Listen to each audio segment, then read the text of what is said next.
A-E-1. I think music is easier to chess because there's more gray area. Like chess, it's like you lost and it's only your fault. For Audio-Technica and AT1 Radio, this is At Sometime Somewhere. I'm Jacob Derwin. Today I'm joined by Linda Diaz. She's a singer-songwriter from the Lower East Side of Manhattan. You may know her from hosting the fantastic PBS music education series Soundfield, her Tiny Desk contest-winning R&B track Green Tea Ice Cream, or her 2023 performance at the World Chess Hall of Fame. Linda Diaz, welcome to the show. Thank you for having me. I need to start there because it's the best thing I've ever heard in my life. How do you end up performing at the World Chess Hall of Fame? Give me all the background information. All of it? Are you sure? There's a lot. I mean, I know that you have a history with chess. Yes. From beyond just performing at the museum, but I'd love to hear the whole timeline. I'll give you the whole spiel. Okay, yeah, man. So Give me that I spiel. used to play competitive chess. Hell yeah. That is like a big part of my past. And I'm trying to remember exactly how. I actually think how I got connected to World Chess was through just like non-chess friends who knew that I was a chess player. So somehow I know somebody who moved from St. Louis, which is where the World Chess Hall of Fame is, to New York. And when she lived in New York, she was like a big fan of my music. She would come to my shows. I met her a couple times. Sick. And so she reached out because like her best friend books for the World Chess Hall of Fame. Oh. And so she was like, would you want to play something here? Is it like an annual thing, like a big gala, and they have like a concert series? They have a concert series just across the year, I believe, but they don't bring like one person a week or even one person a month. I think it's like thoughtful. And usually the people that perform at World Chess are more of like people that would be exciting to hear musically and maybe have an interest in chess, but they don't have a lot of like professional chess players who sing. I was gonna say, like what's the Venn diagram of right? pro-level chess players and R&B musicians? I have like to imagine you might be the one in the center. Yeah, it definitely. seems like a rarity. I don't have like most of my chess friends, because I grew up playing chess from like 6 years old to 18, 19, and then I played in college like for fun. But most of my chess friends have full-on careers, like as chess influencers and like chess teachers or chess players. So I'm like the only chess dropout. You picked the much easier route yes, of being becoming a musician. Famously simple job. Yes. How did it feel to be performing in that space with that audience? Did it feel like a funny kind of melding of your histories? Did you feel like extremely welcomed by the community? Like, tell me about that whole experience. It was really interesting. I feel like World Chess is kind of like a hub for St. Louis's community in general. This is my perspective as someone who doesn't live in St. Louis. But it's kind of like, it feels like a St. Louis institution. Yes, exactly. Yeah. So it wasn't like a bunch of chess players coming to see me sing, which I thought it might be. It was more like a very calm, jazz-loving crowd of people of all ages who came. And then I also taught like a songwriting session, and that was mostly people like more around my age. That's cool. So it was a really cool, like I was there for a couple days and I did like a lot of stuff there, and it was a really cool experience. Yeah. I've looked through your concert history the last couple of years, and you find yourself playing in some of the most like out of the box venues. Yeah. Now, I see a lot of around New York in particular. I mean, I've seen you clips of you performing by the Hudson River, like on the banks. There's obviously there's the famous Tiny Desk thing where you're performing on top of the Javits Center, right? Like, how do you keep adapting to non-performance spaces for performances? Yes. Is this something you always kind of were hoping for? The New York live music scene big into like public music spaces, Times Square, for example. I think you've played Times Square too. Like, what are these venues like? How does this work? It's really like a hit or miss, I would say. It's hard. Yeah. I will say, like, starting off, yes, New York has a lot of like unconventional places you can perform. Yeah. And being from New York, I also think like I know a lot of those opportunities. I grew up like going to Lincoln Center, for example, and like going to the free concerts of the Juilliard graduates, and like Yo-Yo Ma would host free concert, just like it's like in all the little the park free, next door and stuff. And right. He would just like come over to my house and play for me. Casual New York experience. Love but it. there was a lot of very good free art And I don't think I've intentionally made it like a point to sing outside, especially. It is so hot, and I often sing. It's always on, in the summer. Yeah, it's always in the summer because they're like, the idea of coming to a park and hearing free music is great, but like that time I played the Hudson River, it was 100 degrees, and I played a 2-hour set. Played a 2-hour set in 100 degrees with a full band. I had like full makeup, a full outfit. How did you get the sound system out there? It was insane. Well, luckily that was not my responsibility. So. That was the city covered that? Yes. But it wasn't like an acoustic set. Like it was a fully produced, like full band crazy. set. Yeah, we had like a little tent for both the electronics, and then we had like a little bit of shading for ourselves. And it was by the water. Well, you could see a little bit of a breeze. Yes. Okay, that's nice. And it was like at sunset. Like we did have to show up for the sound check, but at the end of the day, the sun was setting halfway through the set. My set. So it was like It's a good vibe. It was a good vibe. It was cool. A lot of people came out, which I thought no one's coming on a 100-degree day. It's just going to be us playing for the birds. Like playing at the river. Yes, exactly. Playing for the river, at the river. But it ended up being really great. I think for other events, like sometimes I'll do partnership events and it'll be like at a store or something. Or sometimes I'll do an event and they'll say like, we have like a PA system. And I'm like, okay, let me like hire somebody to do that. And so now I have like a couple people that I know who I can call to like run sound or bring things out if I need them to, and that just is better. Turn an unconventional room into something that has at least some semblance of a professional system. Totally. Yeah. It's so I grew up doing like worship leading at like Jewish summer camp, right? So often it was me and an acoustic guitar singing over the wind on a hill somewhere. You know what I mean? So I understood like you have to, not only is it like about like projecting like the literal technical skill of performing in a space that isn't maybe necessarily built for acoustics, but like capturing the attention of a crowd when there's a million things to look at. Yes. You're in a store. I wouldn't imagine it's there's a lot going on around you. It's very stimulating, for sure. Yeah. Like, do you have a certain example where you're like, I got to keep these people's attention? Like, yes and no. Yeah. I feel like when I get hired for corporate things, it is usually like the point is not me. Like sometimes I'm kind of like background, and that has not always been made clear to me. Sure. Which I don't really have an ego about that. So gig's a gig. A gig's a you're gig. Happy to take a job. But yeah, it can be tricky to like on the fly adjust your whole MO. Yes. And for me, like I have ADHD. When people are talking, like that is the worst overlap. I feel like I can handle like white noise of New York City. Like I grew up here and I'm kind of used to that.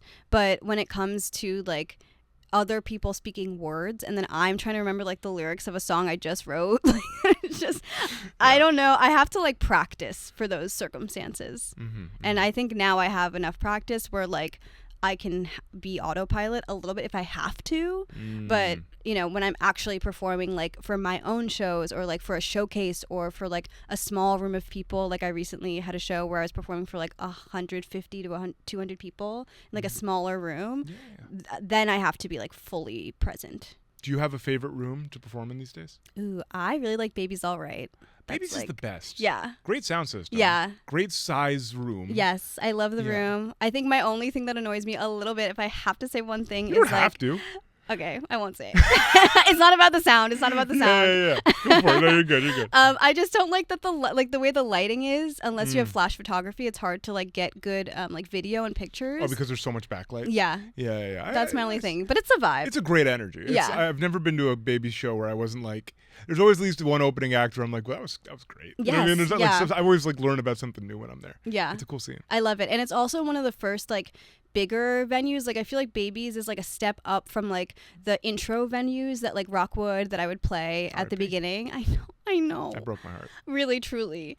Yeah. And so I have like a lot of nice, like I feel like I have only played Babies a handful of times, but I kind of like come back to that as like my favorite Every venue. time you go back, you're excited to be there for sure. Oh, that's fabulous. You know, like you said, a lot of the people you know from the chess community, they are now influencers. They are, at the very least, if they're competitive, they're playing on camera. There's like a whole world, entire ecosystem of people watching people play chess. Yeah. Did you do a lot of that when you were younger or even now, like with like cameras on you, that kind of thing? I actually recently, it's so funny you say that, last summer, toward the end of the summer, one of my chess friends who is like one of the main chess people, and especially for women. Yeah. Her and her sister have basically like created this chess empire. Yeah. That I'd say like goes beyond gender, but also like really empowers women. And so they had an all-women chess tournament for like chess influencers. Okay. And one of the European And one R&B singer-songwriter. and me. Yeah.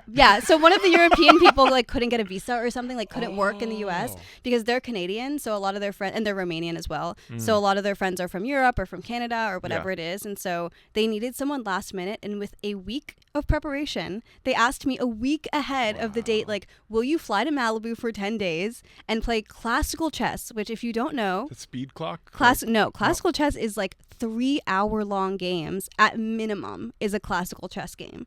So it's like, I would love to play like 1 minute chess on camera. That's so fun. That's and like a little more invigorating. whatever. Yeah, classical chess, I had to get a coach. Like I had to like study. I would like sit in my room and cry after losing like 3-hour games because that's just like my whole brain energy. So yeah, I recently did that. I mean, pretty recently did that, and it was like a huge learning experience for me, like emotionally, when it comes to like endurance and preparation. Like I think I took that experience very much with me, and I will not be doing that again. Was it live streamed? It was live streamed, on Twitch. So that's insane, and I bring that up because I wanted to ask if there's a parallel between that and performing. Totally, yeah. Because I mean, like you're saying, like stamina, it's a different kind of stamina, but like tell me about what you noticed in terms of parallels. I think, well, the preparation was like a big parallel, and now I'm so used to preparing for shows. There was a time, and we can talk more about this as well, but there was a time where I was new to like finding a band, finding an MD or whatever. And now I feel like I kind of have that system on lock with chess. It was at that point 8 years since I had played chess. So I had to like dig up, I had to call my old coach from when I was in high school and like beg him to work with me because also it's expensive. Like it's a very much like music. It's a very expensive endeavor. So like coaching is like a couple $100, sometimes an hour. Then it's like the gear and it's like the flight and Malibu. Yeah, I mean, thankfully it was like an influencer thing. So thank you chess.com. Thank you, They chess.com. just flew me out. This is not sponsored by chess.com. Oh, sorry. But you sound like lovely people. They're great. I love them. And thank you, Alex. But yeah, I guess just the endurance, like, and then also I remembered, I guess, that your mental state is really important when it comes to achieving anything. I learned that I'm like very capable of adapting and like doing new things or pulling out like information that I once had in my brain 8 years ago. I still kind of have access to. Yeah. And I think music is very much the same. Like sometimes, especially when you're exploring, like you're writing all these different genres, and then you're like, oh, could I go back and like write a neo soul song? Like I can always write a neo soul song. I feel like it doesn't matter how far I venture from genre. Those tips and tricks, those things you grew up with are always going to be a part of whatever you do next. Yeah, exactly. In some way or another. You can't escape what built you. Yes, you know exactly. I mean? And you're not gonna like be bad at it. I mean, maybe you're gonna be like not whatever. Maybe you're gonna be rusty. Sure. I definitely was when it came to chess. I think music is easier to chess because there's more gray area. Like chess, it's like you lost and it's only your fault. I love music will always be easier than chess. Yeah. Linda Diaz, it will be. Put that in a yearbook quote, man. That's fantastic. Yeah, that's why I'm sticking with it. I want to ask about performances, and these can be performances you've given, or they can be performances you witnessed as an audience member, or even something you watched on YouTube, really anything. A performance that you've seen at some point or been a part of that kind of moved the needle for you, that made you internally go, oh, that's kind of what I want to do. That's what I'm trying to accomplish here. And it could be like a moment you had on stage where you're like, something, I just did this on a whim and it connected in a way that I never thought it could, and I want to do it every single time. Or maybe you were, 14 watching a video of Sade playing or something, and you were like, I'm doing that. Anything come to mind with that? A couple, actually. Yeah. I'd say the first thing that comes to mind is in 2019, I think it was, I sang background vocals on a Tiny Desk. This was like before any of my Tiny Desk anything. Yeah. And it was so random. Like a manager of a friend that was like an acquaintance reached out to somebody, you know, like Yeah. basically this artist, Jordan Rockeye, was coming to the US and he's not from the US. So he needed background vocalists for his Tiny Desk. Mm-hmm. And I think their last stop on tour before DC, which is where Tiny Desk happens, is Brooklyn. Okay. So that's like where the rehearsals were going to happen. And so someone recommended me. They like DM'd me on Instagram. I was like, this is fake. It wasn't. And so that was an iconic experience for me, just like in that way. But his band is just so tight. Like they are just so cohesive, and it's a very like free flowing vibe. Like it's soul music. There's a rhythm section, so it's not like pop music tight where everything just like stops on the same whatever. But I think like the chemistry of the band and how many people are in the band also, and how that chemistry is maintained was so impressive to me. It was the first time I was like in a 6 to 8 hour rehearsal ever in my life, which now I've done more than a couple times. But that's also just kind of the way people do it in the UK, and I really like respected it and appreciated that we were able to learn all of this music from this artist I did not know about in one day. And then playing at the Tiny Desk was also just like such an incredible experience. I don't know, I just like learning an artist through music was incredible. It kind of like redefined what songs and music could be for people. Wow. Obviously, like when it's not your performance, I think there's like an added pressure of like, okay, I can't just like, you know, find a better note if I like sing the wrong one, you know. It's like you gotta be like, I was an instrument kind of in that moment. Which I had done in the past. Like I kind of came up singing background vocals when I moved back to New York and started singing, but this was like a different professional level. So that was like huge for me. How much notice did you have between getting the call and starting rehearsal? I actually don't remember, but I think it was also like a week. Like it was not a lot of time. It sounds like it happened all immediately. I mean, that's kind of how it works. Man. Yeah. Like the you know, you work your ass off in hopes that the people you work with say your name in a room when you're not in it. Yeah, exactly. And it sounds like that's exactly what happened. Yeah. Whoa. Yeah, it was huge. And I didn't even know how huge it was at the time, which I'm kind of grateful for, because I think I would have been way more nervous. You would have been like stuck on the ground, just like, how do I? Yeah, I was like, let's do it. Sounds good. Like, I don't even know this guy, but I like the music. So this is 6 years ago now? So like, you were like 24 or something? Yeah, 23, 24. You're young, too. I was really young. You're like fresh out of college. I was literally fresh out of college working a part-time job as well, so I had to like take off of work. And sorry guys, one sec, I gotta go be a part of this important music right series, and everyone was like great, thankfully, like very cool about it and Yeah. excited for me. And like I think everyone else recognized what a big deal, like Tiny Desk was not what it is now back in 2019. It was like on its way. Yes, it was on its way. Like huge people had performed there, but it was kind of like, if you know, you know, like Mac Miller, like jazz adjacent live performance people. Whereas now I think like there are a lot of musicians who have to figure out how to do a Tiny Desk. This was like, I think at this time it was more like people who are already lending themselves to this kind of like performance. Yeah, to Tiny Desk. there was the early days of Tiny Desk, going back to like 2009, 2010. It was really about championing the kind of, the public radio people, you know, the indie acts, the acts that weren't on mainstream radio. And then over time, like you're saying, it became like, you know, Taylor Swift's got to stop by. Right, it became like a PR stop. But that would not have happened in 2019. No, not like, yet. I think Mac Miller was like one of the bigger people who I'm like obsessed with, one of my favorite Tiny Desks ever. It was a big breakthrough. Yeah. But, absolutely. you know, it was still like people who, or like Leanne LaHavas, like people who are like great, but I think like you need to know music to know Leanne LaHavas. Like, you know, not necessarily a house. I know. Not to totally divert, but that was huge for me. That was a huge Leanne album LaHavas for me. Album is just I'm obsessed with her. Jesus, and Leanne, if you hear this, I want to sing with you. Dude, she's real good. She won. I'm really she good. won the contest. Oh my God, Green and Gold. Yes. So I pretty. really like this song. Well, I love Lost and Found, but that's not what I was thinking Good of. song. I like Old. Is older old? Is it such a problem if he's old? Yeah. Oh, yeah. I'm also blanking on it, but beautiful song. Yeah. The whole album is just and like, then the one of them with the weird fishes cover later. Yeah, that was like, great. Oh, she's great. Oh, yeah, she's amazing. Anyways, Leanne LaHavas, come on the show. We love you. But so I mean, I may as well ask you about the Tiny Desk thing since we're on the topic. I mean, I'm sure it's been talked into the ground at this point, but you have a very unique honor with the Tiny Desk contest being, I think, the only Tiny Desk contest winner whose winning performance was not at the desk. Yes.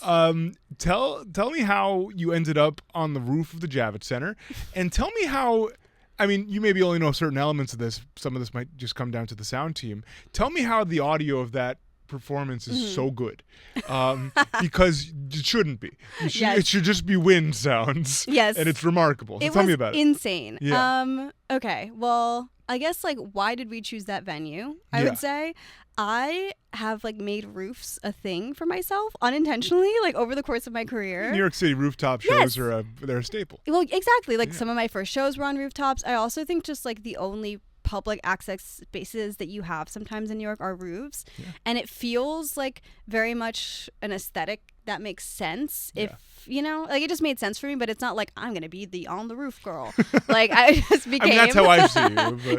But, especially at that time in my career, like not only was I playing so many rooftop shows, but also I had just put out this single Fall in Love, and these guys came through, like these like 3 kids, like, and I was a kid, so they were like really kids at the time, came through, and they were just like recording live performances of artists they liked, and so they were like, we want to do a Fall in Love performance. Was this the Unknown? Yes, thing? I think it's called Unknown. Yes. Yeah. And so we did it on the roof, and that was like my first music video, I guess. Cool. And it was like a live performance video, and then that song is like the song that blew up for my first project, really. So that became kind of a staple. So I think the Tiny Desk team was kind of like looking at my aesthetic, and they were looking at unconventional but like cool New York City places that you could perform safely during COVID, because this is still like no one's really vaccinated. It is fully a socially distanced moment. We did a distanced, like even between us on the roof we were distanced, so it was really hard to hear. So getting into the audio, like as a performer, I could barely hear anything. Like I just had to like trust my instincts and like really listen well, because I was basically listening to like the live, like I was listening to the singers pretty much live. The bass is like the only thing I was really listening to through like a in-ears or something. I didn't even have in-ears. There were no one had in-ears. It was monitor. all monitors. Whoa! It was all monitors. Oh my god! And I think like the guitar had an amp, and I think that like the keys also had an amp. Like I don't even think we had like, I didn't have a full monitor with everyone on it. I think so you're getting bits and pieces the whole time. Like it was like barely. Did you have to do multiple takes? No. We only get one take, which is like super Tiny Desk. I guess if you're like Taylor Swift, maybe they'll let you, but like Tiny Desk is like a one take situation. I mean, that's correct. And some of my favorite moments from those concerts are people like redoing something because they messed up because it's 8 a.m. in DC, and you're just like, oh, whoops, I messed up that lyric. Yeah. That's great. Like it's really human. To hold that standard when I know, you're filming on a rooftop in COVID time. It was a lot. It's crazy to me. It was a lot, but also I was like, I'm not going to be the one to say, like, and also I kind of want the band, like, it is an experience. Yeah. Like, a lot of those bandmates I don't play with anymore because they've, like, moved, and, like, it's just, like, this, in my mind, was, like, our chance to play. So I was like, let's just do it.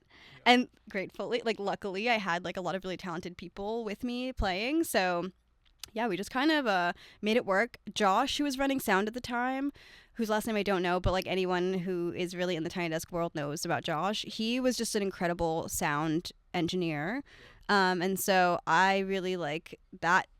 That is him, I would say. I think a lot of it is also we had to play really quietly and like listen to each other. So our level was consistent. I mean, I didn't mix it or anything. I don't know how, if they like really mix it, but I think part of it is like how we were playing, and then a lot of it is just like, I don't know how he did that. Yeah. I mean, that's just it. Also, like, you're not playing hard rock music. Right. You're not playing loud. Even if you were, like, your music is, there's a buttery, soft thing going on there. Yes, very smooth. Yeah. So, like, I don't want to generalize all your music, but when I listen to it, I it's not the kind of thing that I see people like shredding on a rooftop for. Yeah. So it's not like the volume was going to be loud anyway. Yeah. So it's even more challenging. Yes. Because it's so delicate. You know and what I they mean? say, though, like, from having actually been to the real desk, I learned that it's easier if you, like, they ask you to play softly at the actual desk, and it is easier, and that is as much as I know on the technical side, if everyone is playing softly, because you don't have to balance the levels of like the drums against the voice, for example. Well, that's the drums are I can only imagine how tough it is to tune the drums for each of those shows. And my drummer Andres, who's still my drummer, hell yeah, he's iconic, and he brought like a mini set that was his own. I think everyone brought their own instruments too, so it was like very very scrappy, very well done. I'm very proud. I want to hear about your biggest onstage disaster. Oh. I want to hear about a moment that like taught you a lesson about performing. If it's too bad to talk about, you have a couple. We don't need to go there if it's like, someone broke their ankle and doesn't want, No. but is there a certain moment in your performance history where you look back and you're like, I can't believe that happened? Yes. Well, yes and no. I honestly I feel like most of my performances have been really good. Like, to be You're honest. a talented, consistent artist. Yeah, I think I'm like, and we can talk more about this as well, but I had a lot of experience performing before I became a professional musician. Like, of course. I was in a cappella groups, and then I went to Oberlin and I sang in a bunch of senior recitals. I was going to say Oberlin, a very musical school. Yes, and I didn't study music at Oberlin, but What did you study? I studied American Studies. I was like in the college. I was not in the conservatory at Oberlin. Interesting. Okay. Yeah, but I got a lot of like professional performance experience my senior year with other performers, and then like even recorded things. So I think I was like pretty like good at performing by the time. I mean, I wasn't comfortable on stage per se, but I like my voice was not the issue, or like what I did on stage was not the issue. Copy. I will say one of my first performances, just like I realized, or I guess there's three. One of my first performances, I realized how important that like banter is, like talking to the audience. Dude. Yes. Yeah. And I remember like I used to play with my friend Elijah, who's an incredible pianist, and he was doing a solo, and I had not yet become comfortable with like jazz solos. Like how just long they are. Like you just kind of, as the singer, you kind of just like have to stand your ground and just like stand on stage and just like let it be awkward. Sway with it. Yeah, it's not about you. Like you just like feel the music with the crowd, and you still have to be like in charge. I think that's what makes it difficult, because you're like, if you stop moving, the crowd stops moving, and if you stop like feeling it, then they kind of are like, you're very much dictating what the room does. Yes. Yeah. So I think that is something that a lot of singers struggle with. But instead, I was like. Oh my God, it's so cringe to even like think about now. I was like, look at those jazzy hands. Like, I don't know why, like something like that. It was just so cringe that I think about it like to this day. And I was like, I am never. And it was, this is like the age of like Instagram and stuff. And so it was on everyone's stories, and no one else cared. Where was this? This was at, it was a really small venue. Like, I think it might have even been like upstairs at Pianos. Upstairs at Pianos. Like, this was like really beginning of my music career, but there were a lot of people there because we went to college, and a lot of people like moved back to New York. Yeah, all your pals in New York came out to support you. So it was maybe like 50 people or something like that. So a safe room to say things like, look at those jazzy You would hands. think, Yeah. but I'm like still traumatized from that experience. The banter thing is so real though. I remember doing like my first open mics when I was like 16 at like coffee houses on Long Island, and just like tunneling through the songs to get to sit back down. Like, did not understand how to like hone a room. Yes. It's such a, I mean, it's not the point, but it's certainly relevant. It's a skill. It's the experience too. Like sometimes the show is about sharing your music, but most times the show is about connecting with people. Yeah. And I think that is what is difficult, to go from the sharing your music, like the so far type situation, to like now I'm on stage and people are like here to see me play a show, and maybe they paid like $20 to $40 for this ticket, and that is like also kind of intimidating, you know, like a different kind of intimidating. It's true. I like what you said about like the audience following your lead, because I've heard because of my I have connections to the theater world, like.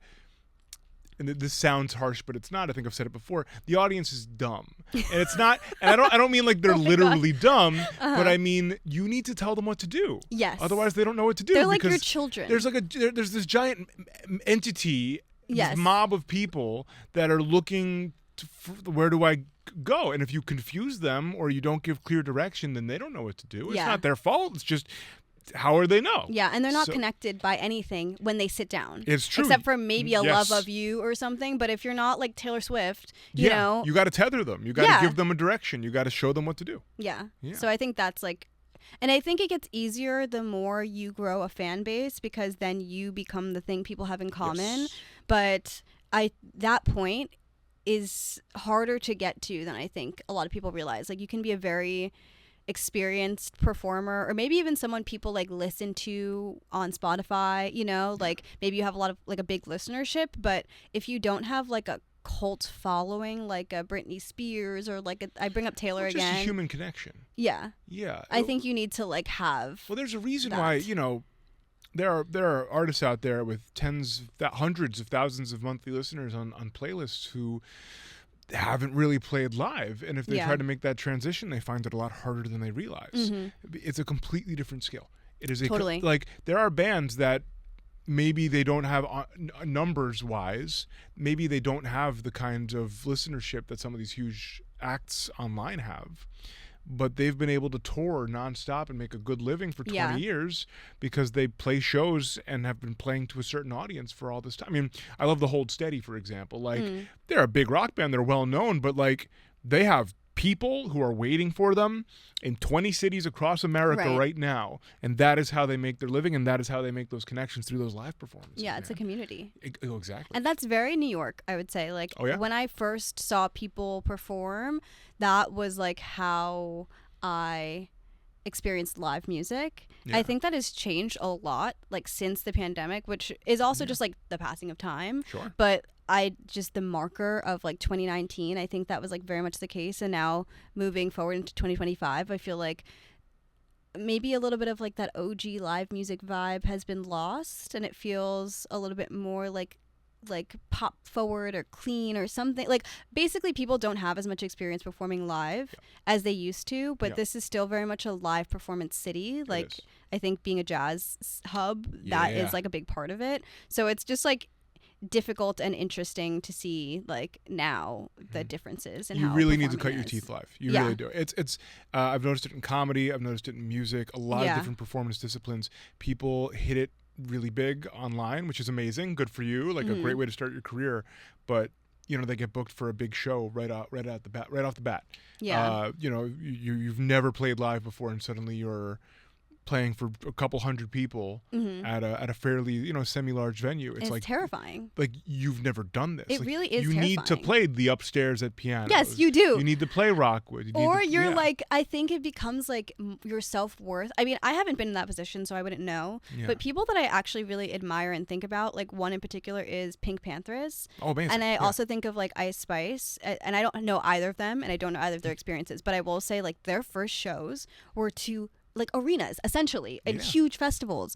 And I actually recently saw Pink Panthers like this past year, and the change in her ability to perform is like insane. Like she was such a comfortable performer on stage after having like been through the fire. I mean, you got dropped in the fryer immediately. But I can't imagine. Like I just can't, and it can't be a pleasant experience for anyone. I think some people like Pink, I would say, have a nice fan base who like will support you if it's like a little awkward and like whatever. But that's not always the case. No. No, people paid money. Yes, and I think also sometimes people paid money to see someone that's not you, like you're the opener, and that's like the worst time to drop the ball. Openers that can sell themselves to a new audience, I think, are some of the most impressive performers, bands, artists out there. Yeah. To go into a room where you're not the point, and be able to win some new fans every night. I think that is a vital skill, and I think it's deeply impressive, especially in a town that can be as harsh as New York. Yes, and you're always gonna be, for the most part, unless you like blow up on TikTok and become like Chapel Roan, who also was an opener. It took years. Yes. Of building a fan base to break out the way Pink Pony Club was the number one song of a years after it came out. Exactly. It took years. Yeah. So I think like even in that case, but I guess my point is like being an opener is such an important part of a long-term career for a musician. So it's like something you really have to like get used to. Yeah, it's true. Linda, I have a lightning round for you. Okay, I'm ready. And the lightning round is inspired by your Tiny Desk winning song, Green Tea Ice Cream. So I'm going to ask you about your opinion on ice cream brands. Ooh, okay. I love this. We are going to, I'm simply going to name a brand of ice cream. I want your gut reaction. Okay. Ben and Jerry's. Yes, 100 times yes. And one of them went to Oberlin. They met at my middle school. Really? On Long Island, yeah. I love that. Look at our connections. I'm a huge Ben and Jerry's fan. Have you been to the factory in Vermont? No. You need to go. Well, bring me out. Fly me out. Ben and Jerry's. Linda Diaz. I'm ready. Make the green tea ice cream flavor. Make it happen. Put her face on it. Americone Dream. Yeah. And then Linda's face. Exactly. Amazing. Do you have a favorite flavor? I like Cherry Garcia and mint chocolate chip. You're classy. Yeah. Talenti. Anyways, I'll say this: they have I think it's like a peach cobbler thing with like biscuit bits in it. Yeah, it's like gelato. Yeah, More. or sorbetto. Yes, perhaps. yes. Jenny's. I don't know Jenny's like that. You haven't had Jenny's, so I can't like talk about her like that. They're from Ohio. Oh, so they're Yeah. probably good. They're Real they're a milk. little premium. They do like pretty like up fancy stuff. Okay. Well, I'm hoping you say one of my favorites, and if you don't say it, I'll shout I'll them have you out. tell me. Yeah. Briars. No. Okay, not that. Edie's. I used to really like them as a kid, and now no. But like the Neapolitan is kind of has a place in my heart. That's kind of like the nostalgic ice Yes, cream. yeah. I fully agree Yeah. with that. Yeah. Friendlies. Yeah. So did you grow up? There's no Friendlies diner in New York There City. isn't, but I grew up going to Friendlies, I think because of chess tournaments. Okay. Yeah. East Coast. Yeah. Same. So for me, Friendlies is like a East Coast staple. They're Yeah. mostly gone now, though. Oh, that's sad. Yeah. Because it also kind of tasted to me like their ice cream kind of tastes like the ice cream from an ice cream truck, like the soft serve or something. Like it's just got this like je ne sais quoi that I don't think my stomach could handle now. But I loved Friendlies. Yeah. You ever get the sundae with like the monster face and the little cone? No. It's so I don't think I had like a fun. I don't know. I don't think I think I just got like the vanilla. Like it's in my vanilla era. Get a fribble? Get a fribble? The Yeah. milkshake? Okay. Yeah, that's yeah, good. Okay. yeah. Do you have a relationship with Fudgie the Whale or Yes, anything at Carvel? a huge relationship with Fudgie the Whale. Oh my God. So my little brother, who I'm very close to, his birthday's in August, and we would always get him Fudgie the Whale for his birthday. From Carvel? Yes. Oh my God. Yeah. So I'm like a huge Fudgie the Whale fan. Yeah. You like number one Fudgie Like the Whale I'm gonna fan? go buy one when I leave. Like I'm a Sit huge alone fan. in a room. Yeah. Like at 100-degree day, that's what you want. I mean, kind of. yeah, Yeah. it's really good. What's the best part of Fudgie the Whale? I think like the crumbly part at the bottom. Yeah. Fully the little chocolatey crumbly Yes, things? yeah. 100%. Yeah, but I will say like the whole part of it is like I'm a big tiramisu fan, and I think that like people who liked Fudgie the Whale like tiramisu as adults. You know? You're entirely right. Yeah. I'm such a tiramisu fan. Yeah, it's the tiramisu of ice cream. It's Fudgie the Whale. Was that the one you were waiting for me to say? No, That wasn't even it? that wasn't even it. I love ice cream. Wow. Like Haagen-Dazs. no. Really? But I am like loyal to the Chinatown Haagen-Dazs, which Yeah. I feel like maybe doesn't exist anymore. But like I used to go all the time growing up. Is it still there? I don't know. I don't think it I is. haven't been if it is. I went recently, like down that way, Yeah. and I don't think I've seen it in a while, but I haven't been like looking for it. I don't know, but now I go to Chinatown Ice Cream Factory, which is like right next to Haagen-Dazs. That's more of a local staple yeah, for sure. so, Yeah. But I think they're just yeah. too sweet for me now. Interesting. As you've Yeah. gotten older, just kind of you want more like what not Bougie. savory, but bougie. More and like I like frozen yogurt. I was gonna too, say you know? I don't have a certain thing here on the list, but I think I figured out what your ice cream brand is. Well, we'll get to it. Okay. The last one I have on my list is Tillamook. I've never had. Oh, I think I just tried them for the first time. I've They're been good. I've been to Tillamook. I went to Okay. the factory and it's killer. I love their cheese, Their so cheese I is great, can too. imagine that their Yeah. ice cream is amazing. Their whole thing is like there's not as much air in there. It's like they pretty much anywhere there could be air, it's like cream instead. So it's Ooh. like super thick. I love cream. Like cream, yeah.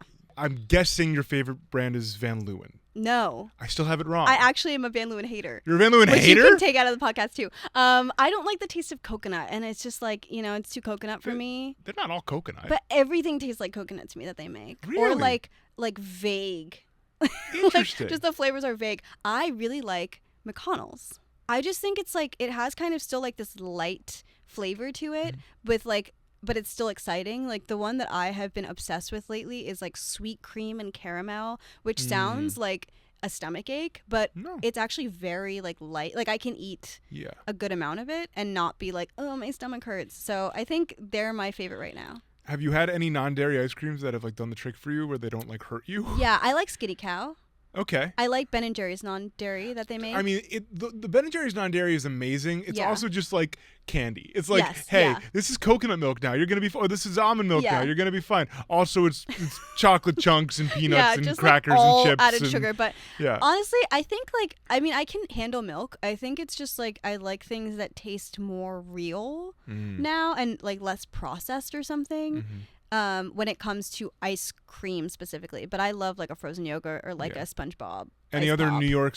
Wait, a SpongeBob. You know, like from the ice cream truck, Yeah, like the the little- SpongeBob with the eyeballs. Love it. That's the natural flavor you're looking for. Yeah. is No, SpongeBob I'm pop? saying if it's not ice cream, like if it's like sorbet, Got it. give me the fake stuff. Like I'm Okay. in for that. Yeah. Copy that. I Yeah. was about to be like, I'm lost. No. Okay. No. Like I'll do also like I really like the strawberries shortcake one, and that's like The sorbet. bars. You know. Yeah, those are good. So Yeah, yeah. yeah, there's balance in anything. Any balance. Any other like New York ice cream staples you want to shout out? There's this place called the Screen Door.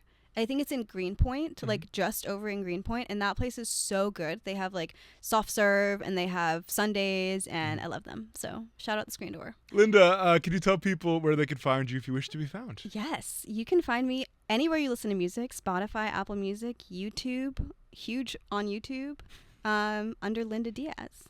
Oh, and on Instagram under Linda Diaz Music. Yeah. Gotta get the music in there. Yeah. Some other Linda My Diaz. TikTok is also Linda Diaz Music.